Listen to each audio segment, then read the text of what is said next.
Now, Eddie, you're known as one of the nation's great running backs, so you're known for your strength. So what's it like now to be vulnerable, to let everybody see those emotions and the vulnerability?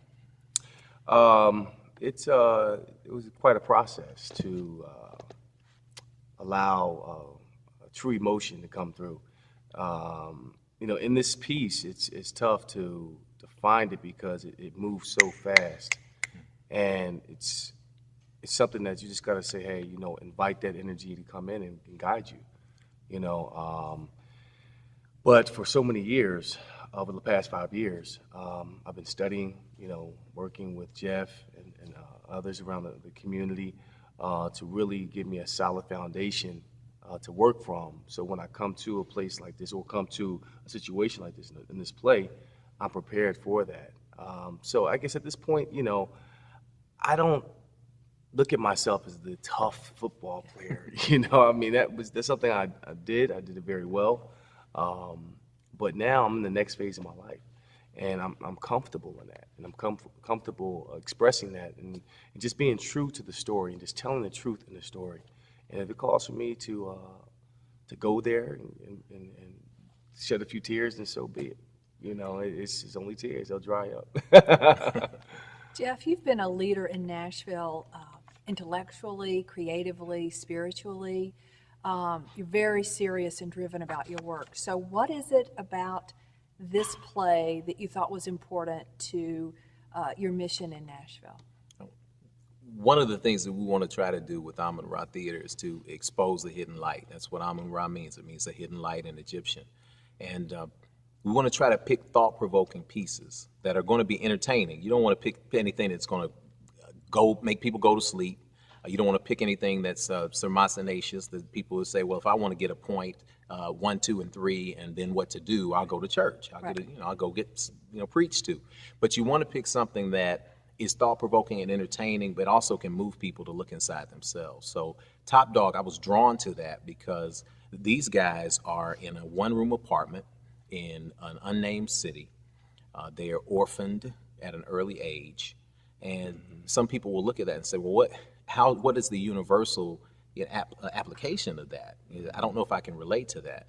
But the language and the interaction between the brothers makes this story universal. No matter where you come from, you can relate to the struggle of having to depend on someone and what happens when that someone might not want to go down the path that you travel.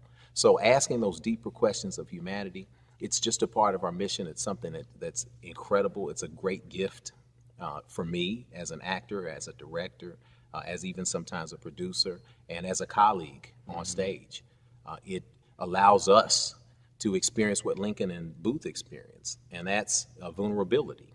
Because on this stage with a two-man show, you don't have a prompter, you don't have other cast members, you don't have anybody that's going to comp your note for you if you don't hit it. You're just there for each other. And I think that that's part of what will become a metaphor for life. And that's sometimes that it's just you and somebody else. And who is that person in your life that can help you get through? And how do you deal with those struggles? Putting on the play in this beautiful setting of TPAC. It's a beautiful theater. I love it. We did God's Trombones here. Yeah, sure did. One of Eddie's first shows. It was great to have that experience with him. This is a stage where I got my professional debut. I was a 23, 24-year-old kid playing Joseph Asagai in A Raisin in the Sun before it was all renovated. And I remember that being a hugely successful show. Came back, did things with the Rep and other places here. So it feels like a second home because I'm from Nashville and this is here. But I love being at TPAC because of the professionalism that TPAC exudes in everything they do. And also their openness to try to present diverse programming. It opens the door. Artists, we always want to create, but we don't always have those spaces that give us an opportunity to do that. And being able to be in a place that is immaculately put together, that has all of the technical things that you need to pull off a successful spectacle with theater, but to also be in a place where you feel like you're at home, it's an honor that we don't take lightly. Yeah. And you're pretty calm considering it premieres one night only tonight. Yeah. After tonight, will you take this on the road or do it again? You know, Talking about it. we're talking about it.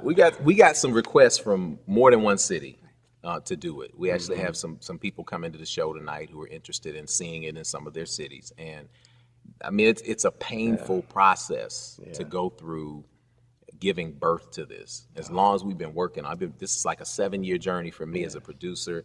It's been a year or more that we've been intensely working on it, 4 months that we just been almost daily just hammering at it. And so to go at it for one night, I think we're probably calm right now. But we're probably calm because we've made a commitment to just leave it all on the stage. We're not going to be calm at about 7:35. You're gonna see two dudes you've never seen before. No. I think I'm personally, I don't know about you, E, I'm saving it all. That's what I'm just kind of, saving it all to unleash. This is the calm before the storm. I mean, this is it's a lot of energy, a lot of high energy, and Booth is like that. He's a lot of life. He's fun, and I got to conserve myself. I'm just the shell. You know, Eddie's gonna be in the back watching somewhere. So you know, so I'm gonna watch.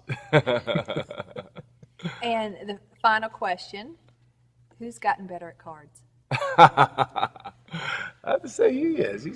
He's the master. Well, my it just depends on the throw. Yeah, it depends on the throw. It depends on the lay. It's all in the lay. Out of necessity, since I play the master of the cards, I have to learn to be more demonstrative with my walk and with my talk, because that's what captivates the attention. So I've had to work that a lot more, whereas Eddie's had to work as a character Booth at being a little more awkward at it. Yeah. But when we're sitting around practicing and everything, we're just going at it.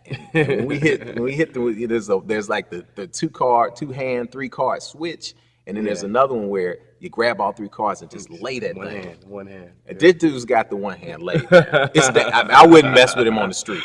And that's a compliment, because you have to. There's a beauty in that. Yeah, it is. When you hit it, when you have the right spacing of the cards. You can just control every one independently. Yeah. We've been in rehearsal sometimes, and I'll be on one side of the theater, Eddie be on another side of the theater, and one of us alternately will just be messing around with the cards, and you see a throw out the corner of your eye, and it'll be like, whack. That was a good lay. Did you see that? It's like, you threw a piece of paper behind you and it hit the wastebasket. And we're like, did you see that? Dude, that was a good lay. Yeah. So the cards are something that I think we're going to have to do the show again, because I'm having a hard time.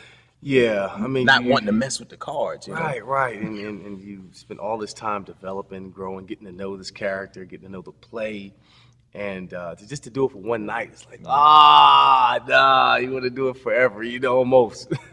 But I think we'll have an opportunity to present it probably here or in some other city. Yeah. Thank you, Booth. Thank you, Lincoln. Thank you. So, Topdog Underdog with Eddie George, obafemi Carr. I have to practice that name. You got it smooth now. And I just want to thank both of you for what you've done for this city, for arts and intellectual growth. Thank you. I hope you can see it tonight or at a town or city near you. Thanks. Great.